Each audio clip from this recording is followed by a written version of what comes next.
Good morning, YouTube. Today is the 13th of September, 2020.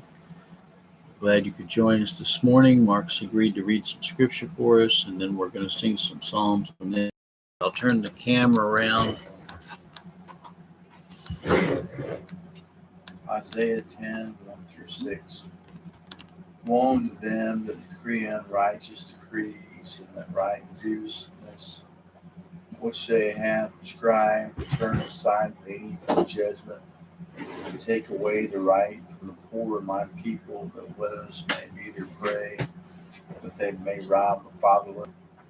And what will ye do in the day of visitation and desolation, which shall come from far? To whom will you flee for help, and where will you leave your glory? Without me they shall bow down unto the prisoners, and they shall fail unto the slain. For all this his hand is stretched out still.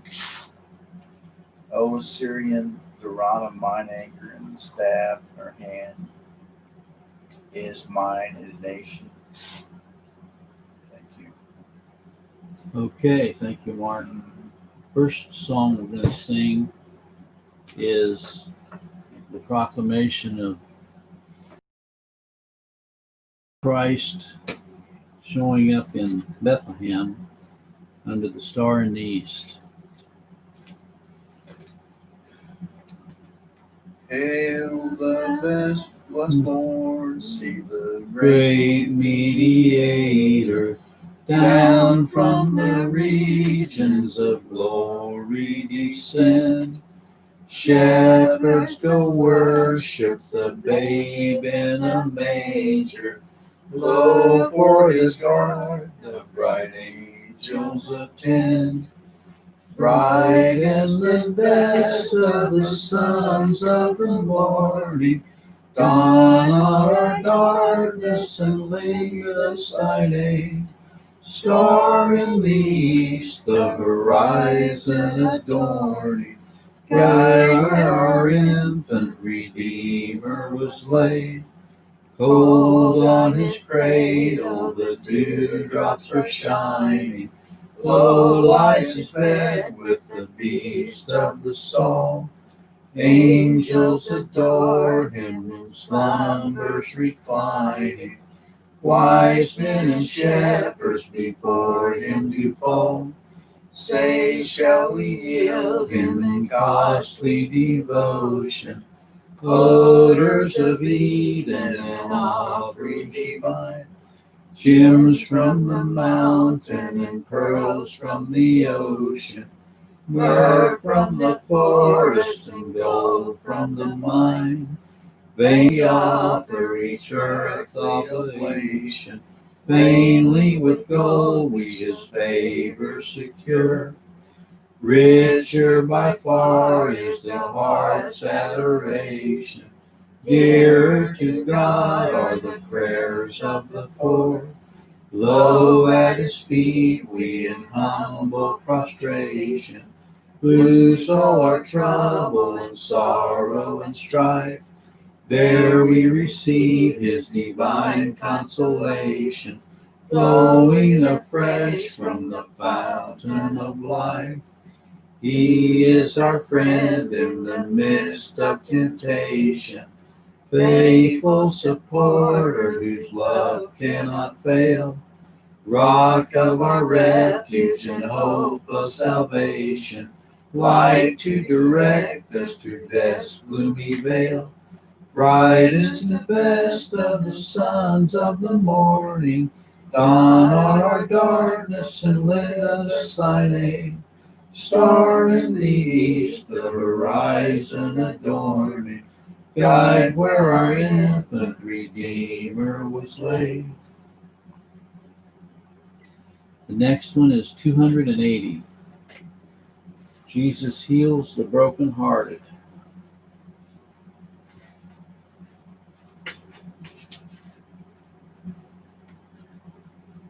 Jesus heals the broken. Oh, how sweet that sounds to me. Once beneath my sin he smarted, groaned and bled to set me free. By his sufferings, death, and merits, his compassion, blood, and pain. Again, broken by the laws of thunder, to the cross for refuge flee. O'er his pungent sorrows ponder, 'tis his stripes that healeth thee. Oil and wine to heal and cherish, Jesus still to Israel gives. Nor shall e'er a sinner perish, who in his dear name believes. In his righteousness confiding, sheltered safe beneath his wing, here they find a sure abiding, and a covenant mercy sing. Seek my soul no other healing, but in Jesus' balmy blood. He beneath the Spirit's ceiling stands a great high priest of God. 440, the lily of the valley.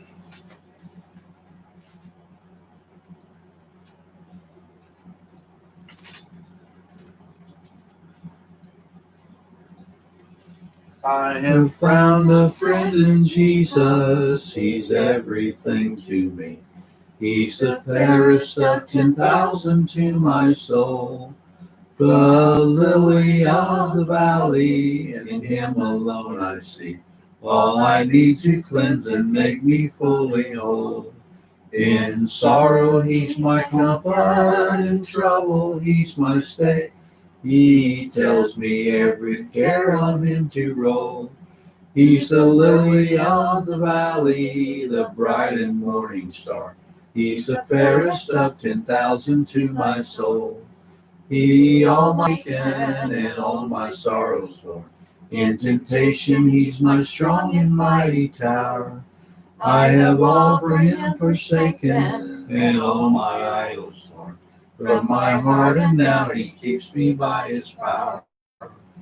Though all the world forsake me, and Satan tempt me sore, through Jesus I shall safely reach the goal. He's the lily of the valley, the bright and morning star. He's the fairest of 10,000 to my soul.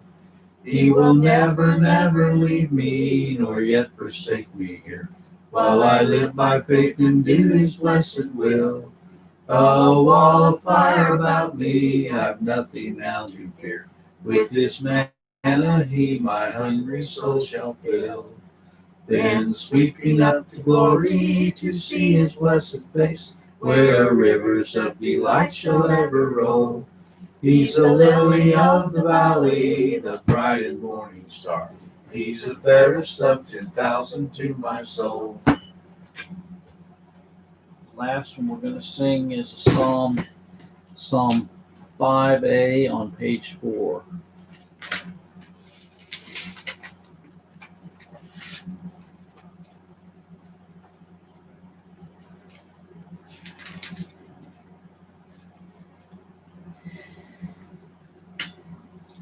O Lord, hear my words, to my thoughts attentive be. Hear my cry, my King, my God, for I make my prayer to thee. With the morning light, O Lord, thou shalt hear my voice and cry. In the morn my prayer arrange, and keep constant watch will I. Truly thou art not a God, that in sin doth take delight. Evil shall not dwell with thee, nor the proud stand in thy sight. Evil doers thou dost hate, liars thou wilt bring to naught. God abhors the man who loves deed of blood or lying thought. But in thine abundant grace, to thy house will I repair. looking to thy holy place. In thy fear I'll worship there. Since, O Lord, mine enemies for my soul do lie in wait, lead me in thy righteousness, make thy way before me straight. For they flatter with their tongue, in their mouth no truth is found. Like an open grave their throat, all their thoughts with sin abound.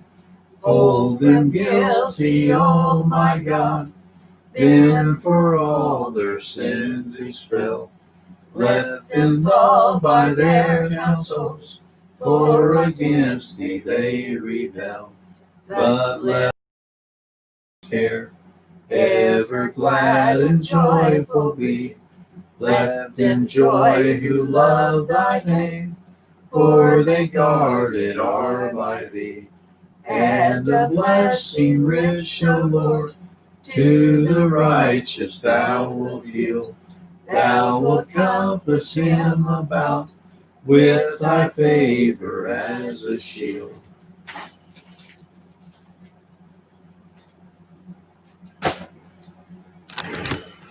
Well, we want to thank you for joining us today for this time honoring God. And, it doesn't matter when we worship. A lot of people put an emphasis on the day, and they put an emphasis on the place, and they put an emphasis on the name over the door, and they put an emphasis on a lot of things that just really are not that important. Jesus preached from a boat, he preached from a mountainside, and he preached in a temple and in the synagogue. And so he didn't put any emphasis on a particular place. And as far as Jerusalem and the Middle East, I don't have any interest in going to the Middle East. Don't have any interest in going there at all.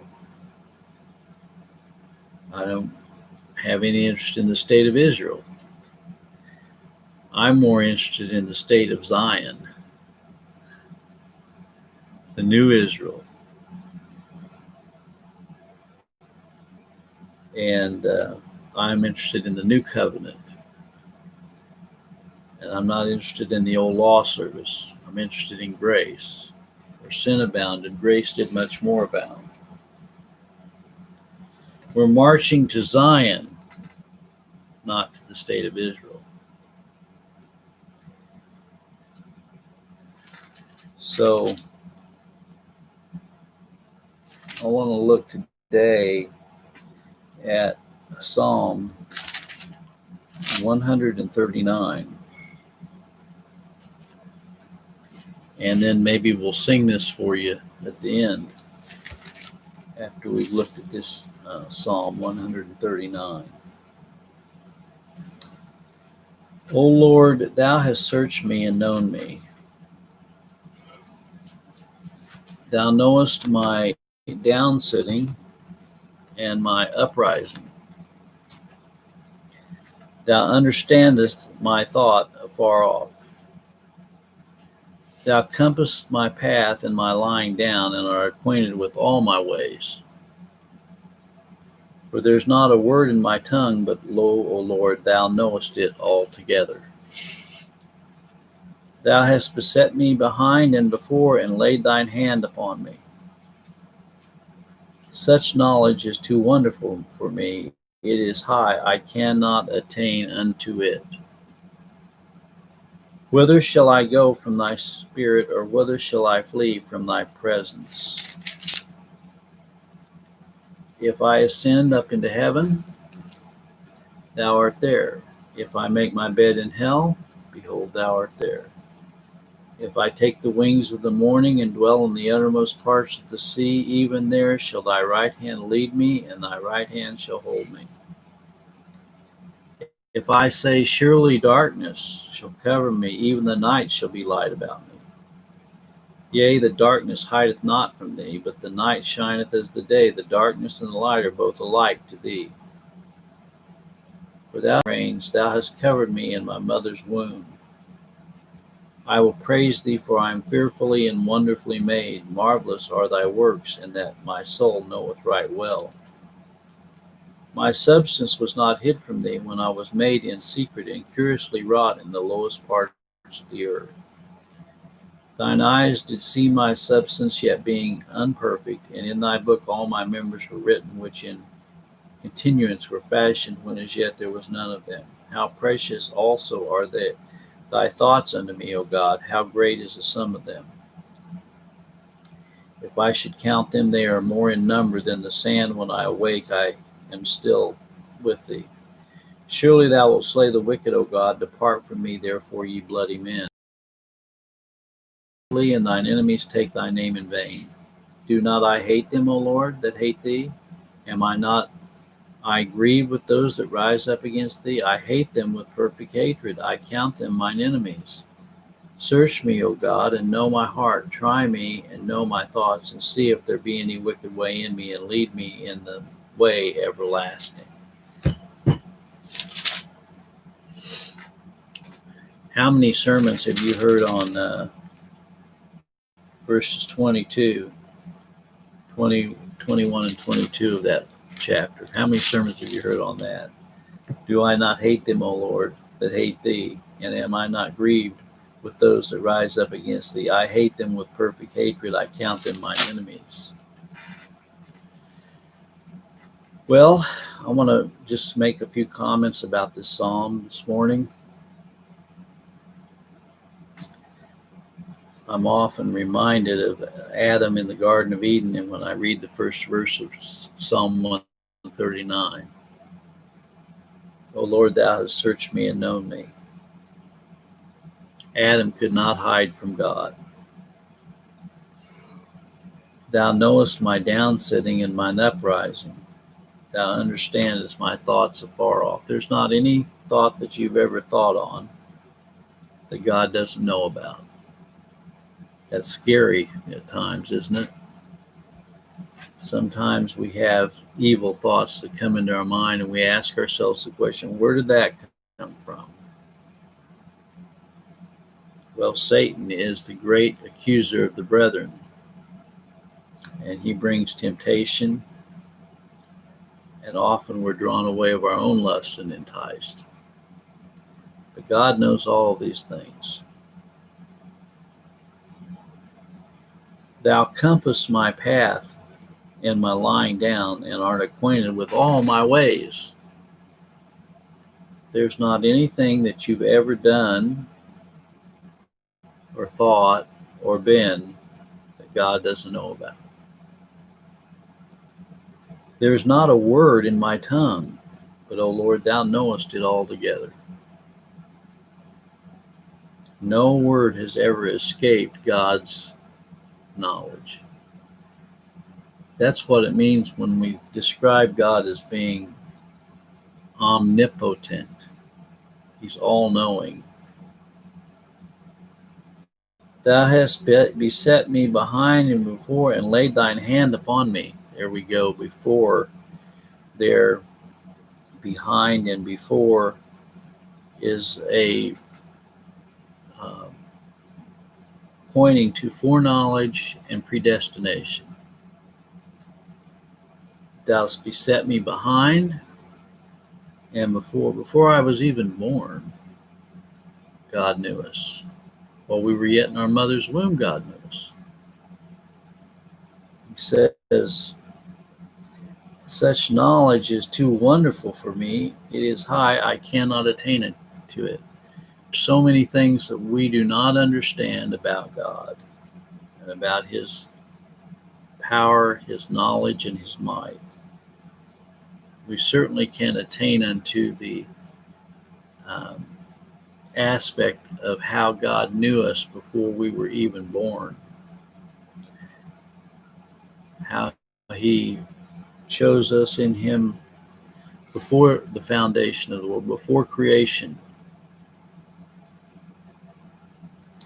Whither shall I go from thy spirit, or whither shall I flee from thy presence? Jonah tried to flee from God's presence. Adam tried to hide. Many people have tried to hide from God's presence. God's elect, though, those for whom Christ has died for, it's impossible for us to be out of the presence of God very long. This is called preservation. Preservation. God preserves his people. If I ascend up into heaven, thou art there. Paul said, whether out of the body I cannot tell, or whether in the body I cannot tell. If I ascend up into heaven, thou art there. If I make my bed in hell, behold, thou art there.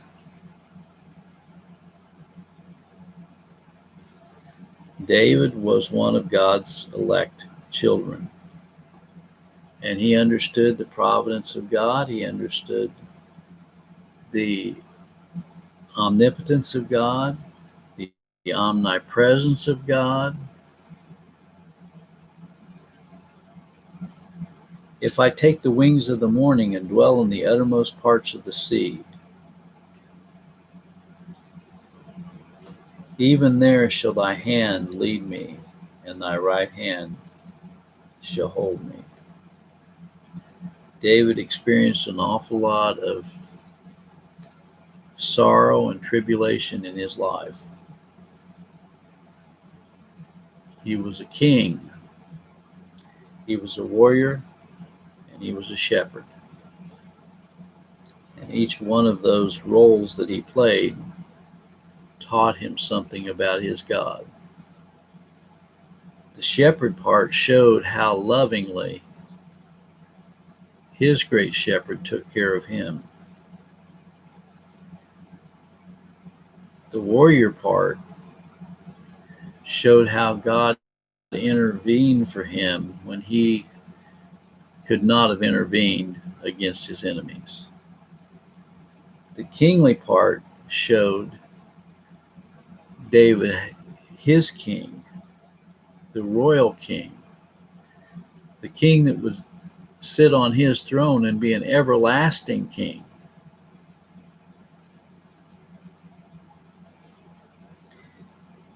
Verse 11, surely the darkness shall cover me, even the night shall be light about me. We talked this morning in this morning's devotion about Lucifer, the light bearer,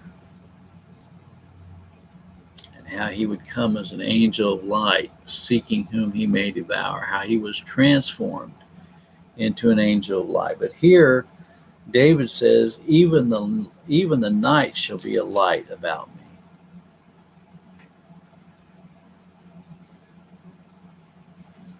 Yea, the darkness hideth not from thee, but the night shineth as the day. The darkness and the light are both alike to thee. God is not affected by the darkness. He made the sun to rule the day and the moon to rule the night, and he made the stars also, but he's not affected by the darkness. For thou hast possessed my reins, thou hast covered me in my mother's womb.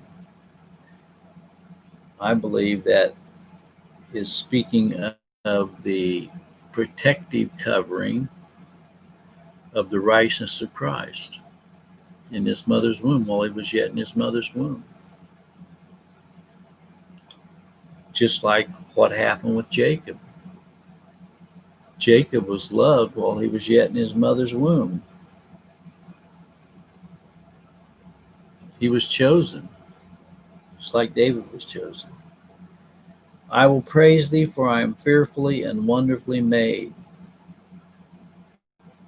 Are thy works, and that my soul knoweth right well. When we look at the intricacies of the human body, we must ascertain and affirm that we are fearfully and wonderfully made.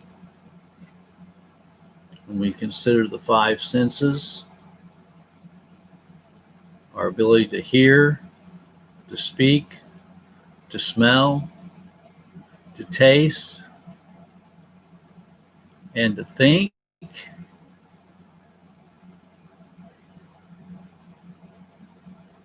for thou hast possessed my reins, thou hast covered me in my mother's womb. I will praise thee, for I am fearfully and wonderfully made. Marvelous are thy works, and that my soul knoweth right well. My substance was not hid from thee, when I was made in secret and curiously wrought in the lowest parts of the earth. Thine eyes did see my substance, and in thy book were all my members were written, which in continuance were fashioned, when as yet there was none of them.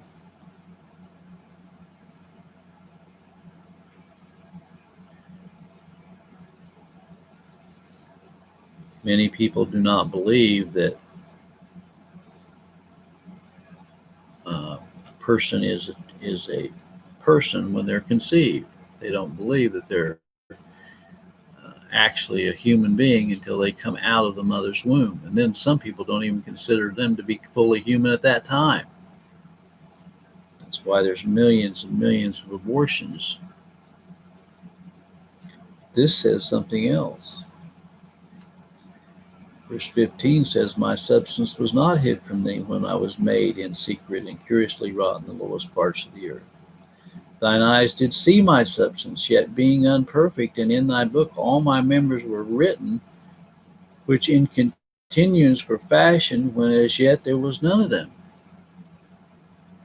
God considered you a human being while you were yet in your mother's womb.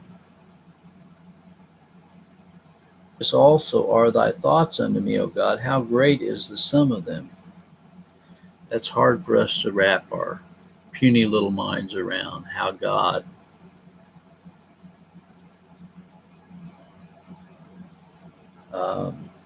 can reveal himself to us through his Holy Spirit. When we think of the thoughts of God, have you ever thought about what God thinks about? Well, David said here, how precious also are thy thoughts unto me. How great is thy sum of them. Have you ever thought about the thoughts of God, what he thinks upon? If I should count them, they are more in number than the sand. When I awake, I'm still with thee. And then he makes a departure from his adoration of his God and points out the utter vileness of the wicked. Verse 19, surely thou wilt slay the wicked, O God, depart from me, therefore, ye bloody men.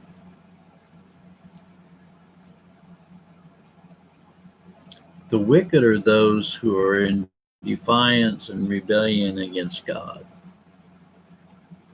That is a good definition of the wicked, those who are in defiance and rebellion against God.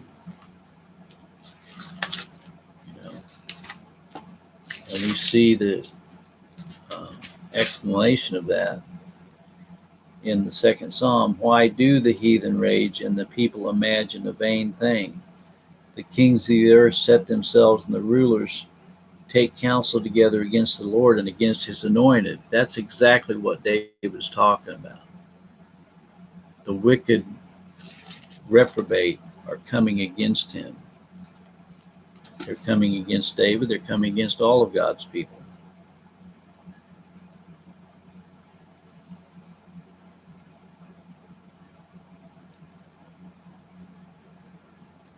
Well, one of these days the wicked are going to be brought down. One of these days the wicked will be brought down. Then shall he speak unto them in his wrath and vex them in his sore displeasure. This is exactly what he's talking about here. In verse 20, they speak against thee wickedly, and thine enemies take thy name in vain. Have you ever been around someone who's constantly blaspheming and cursing God and how it offends us? 21, do not I hate them, O Lord, that hate thee, and I'm not grieved with those that rise up against thee. We should be vexed and grieved in our spirit when we hear people pouring out blasphemies against God. I hate them with perfect hatred. I count them mine enemies. I count those mine enemies who are blaspheming God's name and blaspheming God and his kingdom. Search me, O God, and know my heart. Try me and know my thoughts. See if there be any wicked way in me, and lead me in the way everlasting. Well, that's a beautiful psalm, and I think it's something that we should refer to often as a reminder as to whose we are and where we're going and how God is getting us there. What is the page number for 63.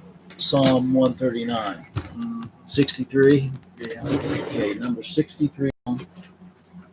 And I'm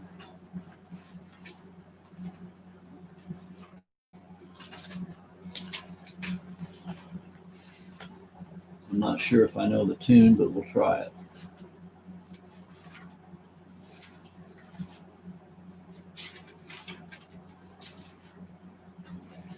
My thoughts of God To me are dear, how great their sum they more appear, in number than the sand to me. When I awake, I'm still with thee. The wicked thou wilt slay, O God. Depart from me, men of blood. They speak of thee in words profane, the foes who take thy name in vain. Do not I hate thy foes, O Lord, and thine assailants hold abhorred. I truly hate all foes of thine. I count them enemies of mine. Search me, O God, my heart discern, and try me every thought to learn, and see if any sin holds sway. Lead in the everlasting way. Well, we want to thank you for joining us again today. And maybe if you have a little time today, you can get out your Bible and read the 139th blessing. We plan on being back with you tonight at 6 o'clock. May the good Lord be with you this day. God bless.